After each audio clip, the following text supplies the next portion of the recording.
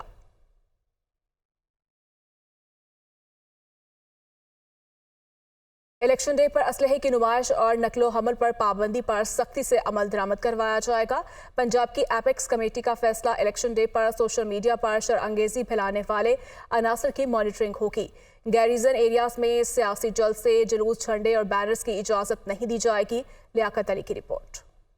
نگران وزیر اعلیٰ پنجاب محسن نقوی اور corps commander Lahore lieutenant general Syed Aamir Raza کی زیر صدارت وزیر اعلیٰ آفس میں صوبائی ایپیکس کمیٹی کا اجلاس۔ صوبائی election commissioner Punjab Ejaz Anwar Chohan, chief secretary, I G police, D G rangers Punjab اور دیگر شریک ہوئے۔ اجلاس میں عام انتخابات کے سیکیورٹی انتظامات کا جائزہ لیا گیا۔ الیکشن کمشنر پنجاب، سیکرٹری داخلہ اور دیگر حکام نے الیکشن انتظامات پر بریفنگ دی۔ بیلٹ پیپرز کی محفوظ نقل و حمل، پولیس، رینجرز اور فوج کے دستوں کی 3 درجاتی تعیناتی پر تبادلہ خیال ہوا۔ پولنگ اسٹیشن کی سیکیورٹی، سی سی ٹی وی کیمروں کی تنصیب، کنٹرول رومز اور دیگر امور پر غور۔ الیکشن کمیشن کے ضابطہ اخلاق پر سختی سے عمل درآمد یقینی بنانے پر اتفاق۔ اجلاس میں فیصلہ کیا گیا کہ الیکشن ڈے پر اسلحے کی نمائش اور نقل و حمل پر پابندی پر سختی سے عمل درآمد کرایا جائے گا۔ الیکشن ڈے پر سوشل میڈیا پر شر انگیزی پھیلانے والے عناصر کی مانیٹرنگ کی جائے گی۔ گیریزن ایریاز میں سیاسی جلسے، جلوس، جھنڈے اور بینرز کی اجازت نہیں دی جائے گی۔ پولیس، انتظامیہ اور دیگر اداروں کی رہنمائی کے لیے چیک لسٹ اور ہینڈ بک مہیا کر دی گئی ہے۔ Corps commander Lahore lieutenant general Syed Aamir Raza کا کہنا تھا کہ امن و امان کو یقینی بنانے کے لیے سیکیورٹی پر پورا فوکس ہے۔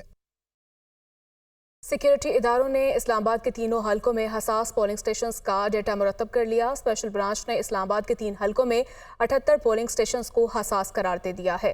اسلام آباد پولیس نے الیکشن کے حوالے سے سیکیورٹی پلان کو بھی حتمی شکل دے دی ہے۔ اسلام آباد سے یہ رپورٹ۔ اسلام آباد کے 990 پولنگ سٹیشنز میں سے 78 حساس قرار۔ اسلام آباد پولیس نے الیکشن کے حوالے سے سیکیورٹی پلان کو حتمی شکل دے دی۔ پولنگ ڈے پر 10,000 سیکیورٹی اہلکار تعینات کیے جائیں گے۔ سیف سٹی کیمروں سے مانیٹرنگ بھی کی جائے گی۔ حساس پولنگ سٹیشنز کو 3 کیٹیگریز میں شامل کیا گیا۔ 17 حساس پولنگ سٹیشنز کیٹیگری اے میں، 28 کیٹیگری بی میں، جبکہ 33 کو کیٹیگری سی میں شامل کیا گیا۔ اسپیشل برانچ نے حساس پولنگ سٹیشنز کی رپورٹ سیکیورٹی پلان کے لیے پولیس کو ارسال کر دی۔ خواتین پولنگ سٹیشنز کے لیے ضلعی انتظامیہ سے 500 خواتین رضاکاروں کی خدمات فراہم کرنے کی درخواست بھی کی گئی ہے۔ پاکستان اسٹاک ایکسچینج میں مثبت رجحان دیکھا گیا۔ فاریکس مارکیٹ میں بھی ڈالر کی قدر میں کمی ریکارڈ کی گئی۔ رواں کاروباری ہفتے کے تینوں روز اسٹاک مارکیٹ مثبت زون میں بند ہوئی۔